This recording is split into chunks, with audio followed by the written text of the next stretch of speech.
శుద్ధాత్మ శక్తి ఈ స్థలములో ఉన్న వారికి, దూరంగా ఉండి వాక్యాన్ని సాక్ష్యాన్ని విన్న వారికి నీ కృపను ధారాళంగా దయచేసి నీ కృపతో బలపరిచి వారి విశ్వాసాన్ని బట్టి వారి యొక్క వ్యాధులు, అప్పులు, సమస్యలు విడిపించి గొప్ప ధ్యానించి నీ కృప చేత, నీ ప్రేమ చేత వీళ్ళందరినీ విమోచించిన గాక. కార్యాలు, చనిపోయిన వారు లేపబడ్డారు, కుంటి వారు చుట్టూ నడిచారు, గుడ్డి వారు చూపు పొందారు. ఎన్నో కార్యాలు బైబిల్ యొక్క చరిత్రలో మనం చూసుకోగలం. చూడండి, ఇప్పుడు ఈ స్థలంలో కూడినటువంటి మన జీవితాల్లో విశ్వాసాన్ని బట్టి ఎన్నో కార్యాలు చూసినటువంటి వారు ఎందరో ఉన్నారు. ఆ విశ్వాసాన్ని బట్టి వారి యొక్క జీవితాల్లో కార్యాన్ని చూడలేనటువంటి వారు కూడా ఎందరో ఉన్నారు. అయితే నీ విశ్వాసాన్ని రక్షిస్తుందా? ఆలోచించండి. అబ్రహాము యొక్క జీవితాన్ని కూడా మనం పరిశీలన చేస్తే అబ్రహాము విశ్వాసం ఉంచాడండి. ఎలాంటి పరిస్థితుల్లో విశ్వాసం ఉంచాడండి. తినండి, ఆ యొక్క సేర అయినటువంటి తన భార్య అయినటువంటి సేరాకి గర్భము ధరించే వయసు గతించిపోయిందంట. అలాంటి సమయంలో దేవుడు అతనికి ఒక మాట చెప్పాడు, నేను నీకు ఒక కుమారుని ఇస్తాను, ఆ కుమారుని ద్వారా భూమి అందంతటి నీ సంతానాన్ని విస్తరింపచేస్తానని చెప్పి అబ్రహాము 75 సంవత్సరాల వయసులో దేవుడు చెప్పాడండి. ఆ మాట యందు విశ్వాసం ఉంచాడు అబ్రహాం. తొలగిపోలేదు. చూడండి, అతను ఏసారిపోలేదు, అలసిపోలేదు, భక్తిని విడిచిపెట్టలేదు, దేవుని నుండి వేరవలేదు, విశ్వాసం నుండి తొలగిపోలేదండి. నమ్మికించాడు. ఏ మాట ఏందండి? నాకు కుమారుని దయచేస్తానన్నాడు దేవుడు. ఆ కుమారుని ద్వారా నా సంతానాన్ని విస్తరింపచేస్తానన్నాడు. ఇసుక రేణుల వలె, ఆకాశ నక్షత్రాల వలె విస్తరింపచేస్తానన్నాడు. ఆశీర్వదిస్తానన్నటువంటి విశ్వాసంతో అబ్రహాము తన భార్య అయిన సేరాని ఎంట పెట్టుకొని తన తండ్రి ఇంటిని, తన స్వదేశాన్ని, తన బంధువుల్ని విడిచిపెట్టి దేవుడు చూపించే దేశానికి సాగిపోయాడంట. ఎలా సాగిపోయాడని చెప్పిందండి? విశ్వాసంతో సాగిపోయాడంట. ఆ దేశం ఎలాంటిదో తెలియదంట. ఎరగకే బయలు వెళ్ళాడంట. ఆలోచించండి, ఎరగకే బయలు వెళ్ళాడంట. విశ్వాసంతో సాగిపోయాడండి. అందుకనే అబ్రహాము విశ్వాసులకి తండ్రిగా పిలువబడుతున్నాడు. ఆలోచించండి, మరి తండ్రిగా పిలువబడుతున్నటువంటి అబ్రహాముకి కుమారులుగా, కుమార్తెలుగా మనం ఉన్నామా? అలాంటి విశ్వాసం మనలో ఉందా? అలాంటి విశ్వాసంతో సాగిపోతున్నామా? ఆలోచించండి. ఈనాటి దినాలలో సేవకులం అంటేనే భయపడిపోతున్నారు మనుషులు.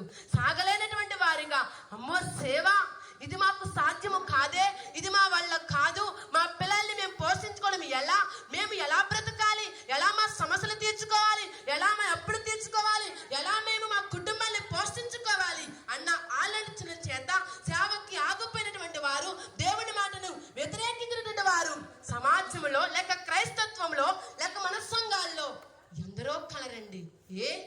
భయం, అవిశ్వాసం అనేది వారిని వేలెత్తు ఉంది. విశ్వాసం కలిగి అబ్రహాము వలె సాగలేనటువంటి వారిగా కనబడుతూ ఉన్నారు. కానీ అబ్రహాం పిలిచిన దేవుడు నమ్మదగిన వాడని చెప్పి విశ్వాసముతో సాగిపోయాడండి. ఎరగకే బయలు వెళ్ళాడట.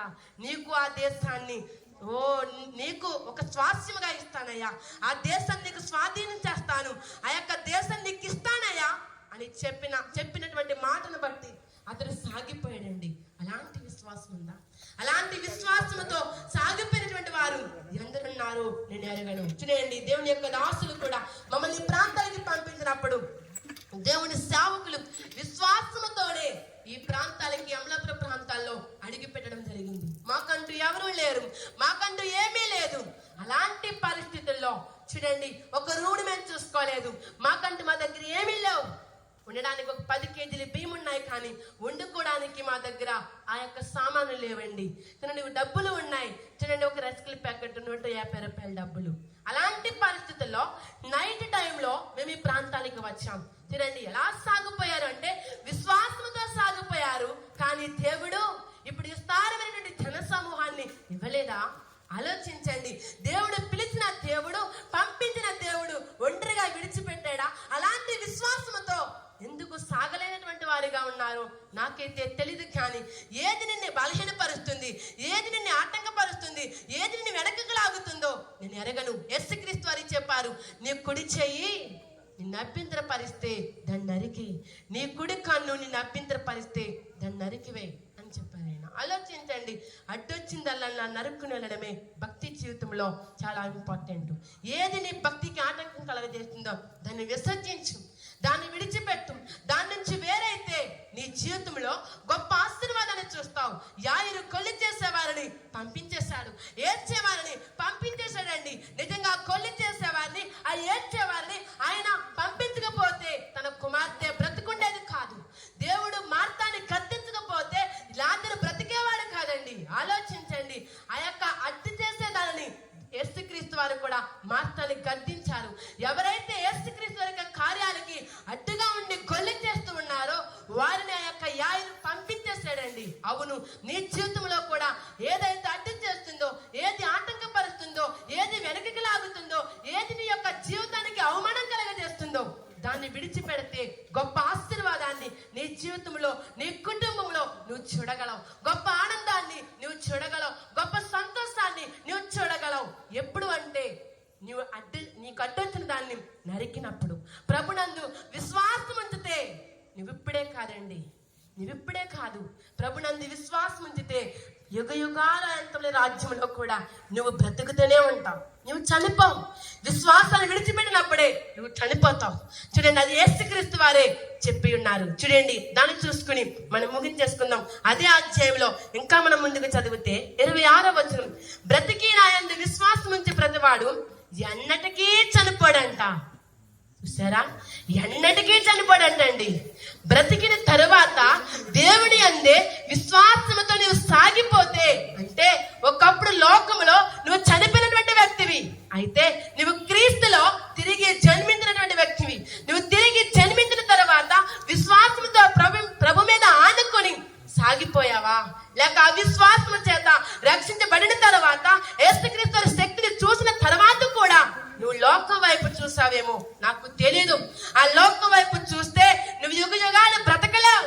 నువ్వు యుగ యుగాలు బ్రతకాలి అంటే, ఎన్నడూ చనిపోకుండా నిత్య జీవంలో ప్రవేశించాలి అంటే, బ్రతికిన తర్వాత అంటే యేసుక్రీస్తు వారి యొక్క శక్తిని చూసిన తర్వాత, దేవుడి వెలుగు చూసిన తర్వాత, దేవుడి మాటను వింటే, దేవుడి యందు విశ్వాసం ఉంచితే, ఆయన మీద ఆనుకుని నువ్వు సాగిపోతే ఎప్పుడూ చనిపోవంట. నిత్యము బ్రతికే ఉంటావు. నిత్యము బ్రతికే ఉంటావండి. ఇప్పుడు నీ ఆత్మీయ దీపం వెలుగుతూనే ఉంటుంది. నువ్వు మరణించిన తర్వాత కూడా నీ ఆత్మీయ దీపం వెలుగుతూనే ఉంటుంది. లేదంటే విశ్వాసం లేకపోతే ఇక్కడ నీవు శ్రమలే, అక్కడ కూడా నీకు కష్టాలే, అక్కడ కూడా నీకు యాతనే, బాధే. కారణం ఏంటంటే విశ్వాసాన్ని విడిచిపెట్టేస్తావు. కాబట్టి భక్తి చేస్తున్నటువంటి మన జీవితాల్లో విశ్వాసాన్ని విడిచిపెట్టావేమో నాకు తెలియదు. నీ భక్తి జీవితంలో ఏది నిన్ను అడ్డగిస్తుందో నాకు తెలియదండి. ఆ యాయేరు అడ్డగించినటువంటి మనుషులని పంపించేశాడు. ఆ యొక్క అడ్డగించినటువంటి ఆ యొక్క మార్తాన్ని యేసుక్రీస్తు వారి గద్దించి లాజరుని తిరిగి లేపాడు. చనిపోయినటువంటి యాయేరు కుమార్తెను ఆ యొక్క చూడండి యాయేరు బ్రతికించుకున్నాడు. కాబట్టి నీవు ఏది నిన్ను అడ్డగిస్తుందో నాకు తెలియదు. నీ యొక్క పాపం, నీ యొక్క అవిధేయత నిన్ను వెనకలాగుతుందే, అది నీ యొక్క కుటుంబానికి ఒక శాపంగా మారిపోతుందేమో నాకు తెలియదు. అది నీ యొక్క బిడ్డల జీవితాన్ని పాపానికి దారితీస్తుందేమో నాకు తెలియదు. అయితే ఈ దినమున, ఈ క్షణమున ప్రభుని ఎడుకో. ప్రభువా, నాకు అడ్డొచ్చిన దానిని నేను విడిచిపెడతాను, నేను విసర్జిస్తాను. నా యొక్క ఆటంకాల్ని నేను తొలగించుకుంటానయ్యా. నీతో నేను ఏకమవుతానయ్యా. నీతో కలిసి నేను బ్రతుకుతానయ్యా. నీతో కలిసి నేను జీవిస్తాను ప్రభాని. ఈ దినమున నీవు ప్రభు సన్నిధిలో ప్రార్థనాపూర్వకంగా ప్రభుని వేడుకో. మనందరం ప్రార్థన చేసుకుందాం. ఉండొద్దు, అనాలస్యంగా ఉండొద్దు. ప్రార్థన నేనే జీవమనేనే చెప్తున్నా. దేవుడు అల్ప విశ్వాసంగా ఉంచొద్దు అన్నాడు. ప్రభు వారు విశ్వాసంతో ముందుకు సాగమన్నాడు.